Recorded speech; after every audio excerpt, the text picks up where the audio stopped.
ujian akhir zaman itu bukan ujian fisik, tapi ujian akhir zaman itu ujian sudur, ujian isi dada. Itu sebabnya tidak ada orang di masa ini kecuali diuji isi dadanya, apalagi saya.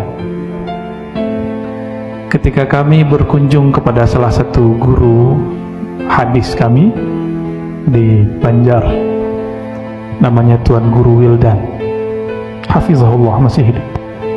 Beliau mengatakan kepada kami, kekasih-kekasih Allah itu tidak lepas dari 3 hal: ilmu, amal, yang ketiga orang banyak nggak mau, al-bala, ujian. Banyak orang nggak mau, padahal ilmu, amal gak cukup kalau nggak diuji. Itu sebabnya para sahabat jika tidak ada ujian mereka mengadu kepada Rasulullah, wahai Rasulullah, apakah kami tidak dilirik lagi oleh Allah Subhanahu wa ta'ala? Maka bersyukurlah jika diuji. Nabi SAW mengajarkan pujian saat diuji. Alhamdulillah ala kulli hal. Semua pujian berpulang kepada Engkau ya Allah, meskipun keadaannya terasa berat. Sedangkan jika terasa ringan, kita katakan fi kulli hal, dalam semua keadaan yang terasa ringan. Inilah yang kemudian diriwayatkan oleh Imam At-Tirmizi, hadisnya hasan, bahkan disahihkan oleh beberapa ulama.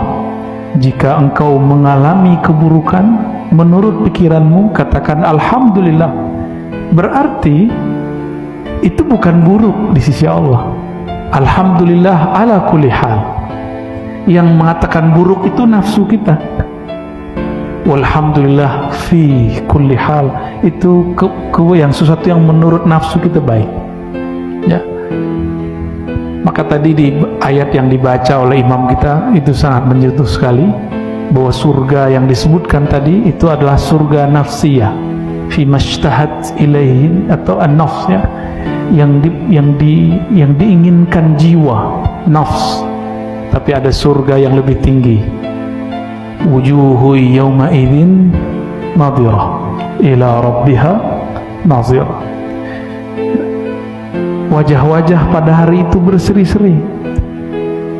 Kenapa dia berseri-seri? Karena wajahnya sedang berkiblat kepada wajhullah, wajah Allah Subhanahu wa ta'ala. Semoga wajah kita yang hina ini, qalbu kita yang bernoda ini Allah bersihkan. Allah izinkan menatapnya. Amin ya rabbal alamin. Kalau dihitung dosa mulai dari ujung rambut sampai ujung kaki ada dosa semua. Enggak bapak, enggak saya sama, enggak ibu, enggak saya sama. Mulai dari mata, tengahnya mata, pikiran, semua ada dosanya. Maka kita nggak mungkin datang dengan ketaatan, karena di dalam sujud pun kita lupa kepada Allah Subhanahu wa ta'ala, di dalam rukuk pun kita lalai kepadanya. Itu sebabnya Nabi mengatakan engkau masuk surga itu karena rahmat Allah, bukan karena sujudmu. Sujudmu tidak sempurna, rukukmu jauh dari kelengkapan, ya. Apalagi dihitung haji umroh kita, ya, mata, cuci mata ngeliatin orang Turki, ya, jujur aja lah. Maka datanglah kepada Allah dengan rasa hina itu. Allah lebih suka daripada orang yang datang dengan membawa taat, merasa taat, ya. Itu sebabnya Allah jatuh cinta kepada orang yang mustaghfirin, yang mohon ampun kepada Allah Subhanahu wa ta'ala.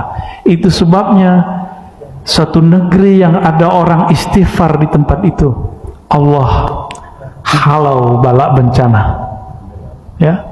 Maka dia bukan jadi bencana lagi, tapi jadi hadiah, ya. Semoga Allah takdirkan kita menjadi kekasih-kekasihnya. Amin ya rabbal alamin.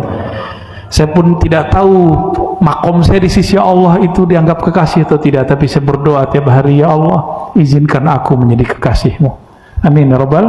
Begitu juga yang hadir, ya, ikut kajian ini, baik secara langsung ataupun tidak langsung. Amin ya rabbal.